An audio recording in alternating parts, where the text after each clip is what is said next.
नमस्ते। आज हम बाजार के एक ऐसे छिपे हुए खेल को समझने वाले हैं जिसका नाम है लिक्विडिटी। तो चलिए सीधे मुद्दे पर आते हैं। कभी ऐसा हुआ है कि कोई ट्रेड बिल्कुल सही दिशा में जाने ही वाला था, लेकिन ठीक उससे एक सेकंड पहले वो फेल हो गया। सब कुछ सही था, एंट्री, एनालिसिस, लेकिन फिर भी आखिर में लॉस। तो क्या ये सिर्फ बदकिस्मती है? नहीं, असल में ये एक सोची समझी चाल है। मार्केट में कुछ बहुत बड़े खिलाड़ी हैं जो जानते हैं कि छोटे ट्रेडर्स का पैसा कहाँ लगा है और वो जानबूझकर उसे निशाना बनाते हैं। तो आखिर ये सब हो क्यों रहा है? इस पूरे खेल के पीछे का जो राज है ना, वो एक शब्द में छिपा है, लिक्विडिटी। आइए समझते हैं कि मार्केट का ये छिपा हुआ ईंधन आखिर है क्या। अगर इसे बिल्कुल आसान भाषा में समझें तो लिक्विडिटी का मतलब है मार्केट में मौजूद खरीदने और बेचने के ऑर्डर्स, यानी किसी भी कीमत पर कितने लोग खरीदने को तैयार हैं और कितने बेचने को। इसको ना मार्केट का फ्यूल या ईंधन समझिए। जैसे बिना पेट्रोल के गाड़ी नहीं चल सकती, वैसे ही बिना लिक्विडिटी के मार्केट में कोई बड़ा मूव आ ही नहीं सकता। अब देखिए, मार्केट में ना दो तरह के खिलाड़ी होते हैं। एक तरफ हम जैसे रिटेल ट्रेडर्स, जिनके ऑर्डर छोटे होते हैं और मार्केट पर उनका कोई खास असर नहीं पड़ता। और दूसरी तरफ हैं बड़े बड़े इंस्टीट्यूशंस और बैंक्स। इनके ऑर्डर इतने बड़े होते हैं कि वो मार्केट की दिशा ही बदल सकते हैं। अब यहीं पर इन बड़े इंस्टीट्यूशंस के लिए एक दिक्कत खड़ी हो जाती है। सोचिए, अगर उन्हें लाखों करोड़ों का माल खरीदना है तो उन्हें उतनी ही बड़ी मात्रा में बेचने वाले भी तो चाहिए, है ना?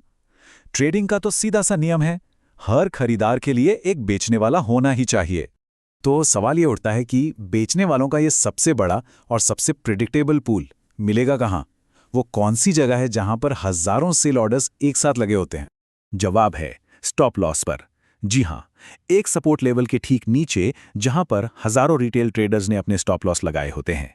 इसीलिए वो जानबूझकर कीमत को उस लेवल तक नीचे धकेलते हैं जिससे हजारों स्टॉप लॉस एक साथ हिट हो जाते हैं, और बस उन्हें वो सारी लिक्विडिटी मिल जाती है जिसकी उन्हें जरूरत थी, और वो सस्ते में अपनी खरीदारी पूरी कर लेते हैं।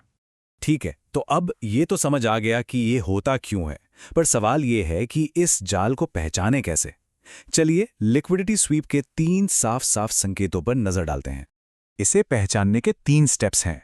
पहला, इक्वल हाइज या लोज को पहचानिए। मतलब चार्ट पर एक ऐसा लेवल देखिए जहां से कीमत बार बार पलट रही है। यहीं पर सारे स्टॉप लॉस जमा होते हैं। दूसरा, मैनिपुलेशन पर ध्यान दीजिए।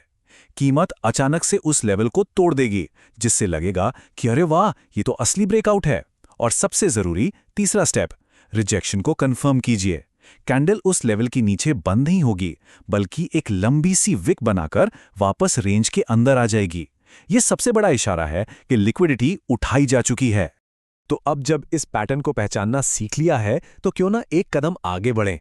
सीखते हैं कि इन शार्क्स के साथ मिलकर ट्रेड कैसे किया जाए। देखिए, यहां सबसे जरूरी चीज है सब्र। पहला कदम, स्वीप का इंतजार कीजिए। कीमत को स्टॉप लॉस लेने दीजिए, कोई जल्दबाजी नहीं। दूसरा, एंट्री कंफर्म कीजिए। ट्रेड में एंट्री तभी लेनी है जब एक कैंडल मजबूती से उस लेवल के अंदर वापस आके बंद हो जाए। तीसरा, अपना स्टॉप लॉस सेट कीजिए। इसे उस लंबी विक के ठीक नीचे लगाना है जो स्वीप से बनी थी। और चौथा, अपना टारगेट सेट कीजिए। आपका टारगेट अगला बड़ा रेजिस्टेंस या रेंज के दूसरी तरफ वाले इक्वल हाइज होने चाहिए। सोचिए, इस स्ट्रैटेजी से होता क्या है? अब आप मार्केट के बहाव का शिकार नहीं बन रहे हैं, बल्कि उसके साथ तैर रहे हैं। आप स्मार्ट मनी के साथ चल रहे हैं, उनके खिलाफ नहीं। तो ये सब जानने के बाद ट्रेडिंग को देखने का नजरिया भी बदलना होगा। चलिए एक स्मार्ट ट्रेडिंग माइंडसेट अपनाने पर बात करते हैं। कामयाबी के लिए कुछ बातें हमेशा याद रखनी चाहिए। बड़े टाइम फ्रेम जैसे 1 घंटा या 4 घंटे पर यह सिग्नल ज्यादा भरोसेमंद होते हैं। सब्र रखना सबसे जरूरी है। हमेशा कैंडल के बंद होने का इंतजार करें। रिस्क मैनेजमेंट से कोई समझौता नहीं। और सबसे बड़ी बात, हर ब्रेकआउट को ब्रेकआउट समझना बंद कीजिए और उसके पीछे छिपे स्वीप को ढूंढना शुरू कीजिए। तो आखिर में सवाल बस इतना सा है, क्या आप वो ईंधन हैं जिसे जलाया जाता है, या वो आग जो इस ईंधन से और तेज होती है? फैसला आपका है।